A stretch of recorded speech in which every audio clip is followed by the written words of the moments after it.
प्रभात बच्चों, कैसे हैं आप सब।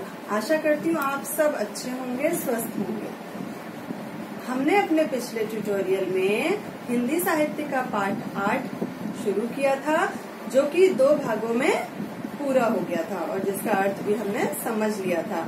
बहुत अच्छा चैप्टर है और कोई ऐसा भी नहीं है कठिन।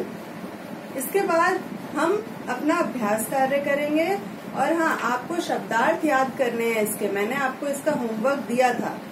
शब्दार्थ सब अच्छे से याद कीजिएगा। आई होप आपने याद किया होगा, और अगर नहीं याद किया है तो याद जरूर कीजिए शब्दार्थ। जब तक शब्दार्थ याद नहीं होंगे, कुछ शब्द ऐसे होते हैं जिनके कि फिर हम वाक्य प्रयोग नहीं कर पाते हैं, या प्रश्नोत्तर में कुछ ऐसे शब्द आ जाते हैं जिनका अर्थ ही हमें नहीं पता होता है। तो वो आप शब्दार्थ याद कीजिएगा। अब हम इसका अभ्यास कार्य शुरू करते हैं। तो चलिए अपना अभ्यास कार्य शुरू करते हैं। अभ्यास कार्य पहला है, नीचे दिए गए प्रश्नों के उत्तर दीजिए। मौखिक प्रश्न। पहला प्रश्न है, विक्रमादित्य कौन था? तो विक्रमादित्य भारत के सर्वोत्तम सम्राटों में से एक था, जिनके नाम पर ही विक्रम संवत आरंभ हुआ। दूसरा है, विक्रमादित्य से संबंधित कहानियों में प्रमुख रूप से कौन से तत्व प्रकट होते हैं? तो विक्रमादित्य से संबंधित कहानियों में प्रमुख रूप से यह तत्व प्रकट होते हैं कि उन्हें ज्ञान व न्याय से बहुत प्रेम था। विक्रमादित्य अपने दरबार में कैसे लोगों को रखता था? तो विक्रमादित्य अपने दरबार में विलक्षण प्रतिभा के धनी लोगों को रखता था। विलक्षण प्रतिभा के धनी मतलब जिनमें एक होती है किसी में प्रतिभा, एक बहुत ज्यादा इंटेलिजेंट लोग होते हैं, जो ऐसे लोगों को रखता था। विक्रमादित्य में किस प्रकार की अद्भुत योग्यता थी? विक्रमादित्य में न्याय करने की अद्भुत योग्यता थी, या आप कह सकते हैं निष्पक्ष न्याय करने की अद्भुत योग्यता थी। अगला है, विक्रमादित्य के विषय में क्या बात प्रमुख रूप से प्रचलित है? तो विक्रमादित्य के विषय में यह बात प्रमुख रूप से प्रचलित है कि वह किसी निर्दोष को कभी दंडित नहीं करते थे तथा न्याय करने में कभी धोखा नहीं खा सके। फिर आपका आता है लिखित प्रश्न। देखिए, लिखित प्रश्न आपको अभी नहीं कराऊंगी क्योंकि इसके PDF आपको भेज दिए जाएंगे। दूसरा है, सही उत्तर पर सही का निशान लगाइए। पहला है, विक्रमादित्य ने अपने राज्य की राजधानी बनाया था प्रयाग को, उज्जैन को या चित्रकूट को? तो उत्तर क्या है? उज्जैन को, है ना। उज्जैन को बनाया था इन्होंने अपनी राजधानी। फिर अगला है आपका, लड़का डैश का अभिनय करते हुए चेहरा सीधा कर गंभीर भाव से बैठ गया। किसका अभिनय करते हुए? न्यायाधीश का कि सैनिक का या सिपाही का? तो न्यायाधीश का, मतलब जो न्याय करता है। अगला है, चरागाह के पास का खंडहर कभी डैश का महल था, मतलब किसका महल था कभी वो? चंद्रगुप्त का, सम्राट अशोक का या विक्रमादित्य का? तो विक्रमादित्य का। ठीक है। राजा जानता था कि उसका जीवन सफल नहीं हुआ है, न्यायपूर्ण नहीं था, निरर्थक था। देखिए, न्यायपूर्ण नहीं है, निरर्थक है, मतलब जो सारी चीजें हैं वो किसी में भी सफल नहीं हुआ। तो इसका आंसर सफल नहीं हुआ तो अलग ही हो जाएगा, क्योंकि कहीं कहीं पे सफल हो ना हो लेकिन वो प्रजा उसके अगेंस्ट नहीं जा सकती है। तो इसका आंसर क्या होगा कि राजा जानता था कि उसका जीवन न्यायपूर्ण नहीं था, मतलब वो सबके साथ न्याय नहीं करता था। ठीक है, तो इसका ये आंसर होगा आपका राइट आंसर। ठीक है। फिर अगला है प्रश्न 3, रिक्त स्थानों की पूर्ति कीजिए। विक्रमादित्य का शासनकाल भारतवर्ष के इतिहास की एक महत्वपूर्ण घटना है। ठीक है, भारतवर्ष के इतिहास की कैसी घटना है? महत्वपूर्ण। दूसरा है, उज्जैन नगरी डैश के केंद्र की तरह दिखाई देती थी। कौन से केंद्र? कला और संस्कृति का। ठीक है, कला और संस्कृति के केंद्र की तरह दिखाई देती थी। अगला है, एक दिन चरवाहों को खेल का मनोरम डैश मिल गया। मनोरम मतलब सुंदर मैदान, मैदान मिल गया। टीला किसी डैश के सिंहासन की तरह दिखाई देता था। तो टीला किसी न्यायाधीश के सिंहासन की तरह दिखाई देता था। वह न्यायाधीश का अभिनय करते हुए चेहरा सीधा कर डैश भाव में बैठ जाता। कैसे भाव में बैठता था वो? गंभीर भाव से। ठीक है, इसके बाद आपको भाषा ज्ञान शुरू होता है।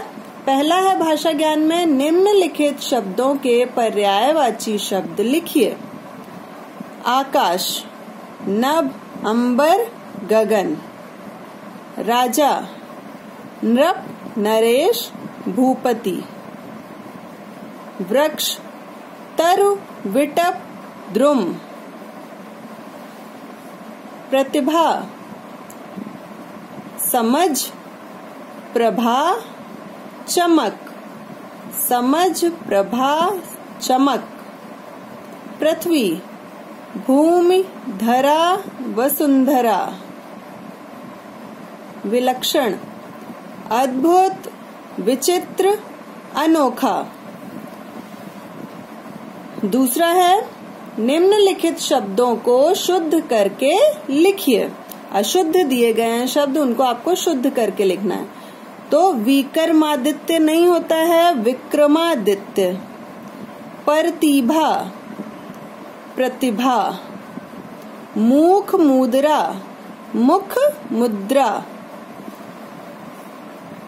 पुरोहित, पुरोहित। न्यायाधीश, न्यायाधीश। संस्कृति, तो संस्कृति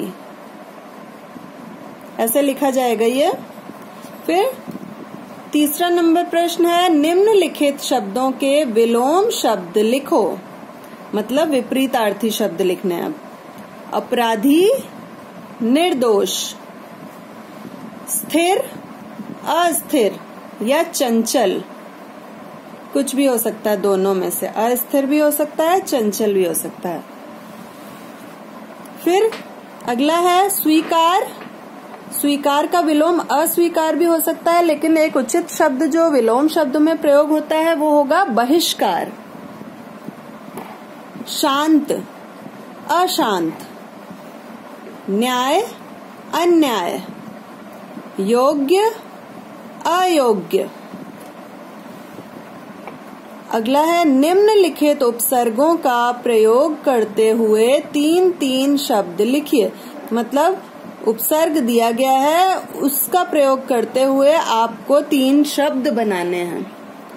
पहला है प्रयोग, प्रकार, प्रदेश। देखिए, अगर हम उपसर्ग को हटा दें तो मूल शब्द का अलग अर्थ होता है। योग मीन्स जोड़ना, जोड़ किसी चीज का, लेकिन हमने प्रयोग कर दिया तो अर्थ बदल गया।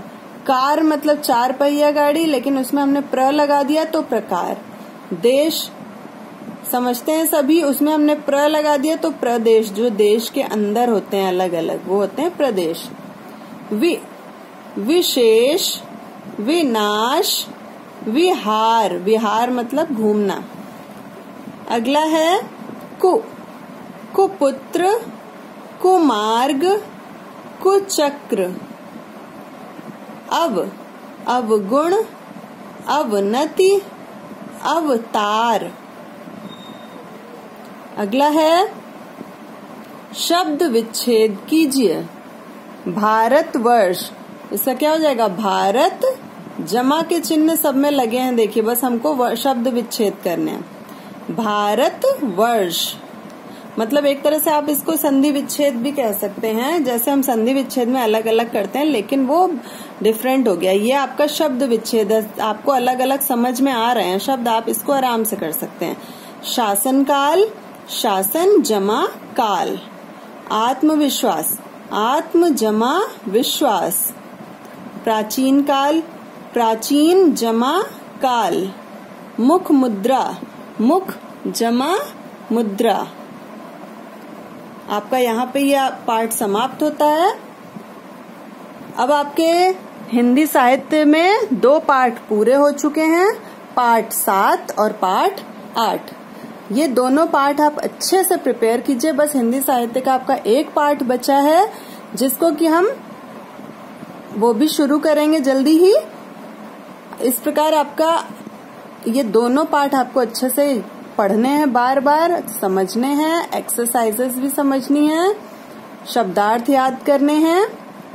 और अगर कुछ नहीं समझ में आता है तो डाउट क्लासेस हैं ही आपके फिर से समझने के लिए। ठीक है, तब तक के लिए अपना ध्यान रखिए, घर पर ही रहिए। धन्यवाद।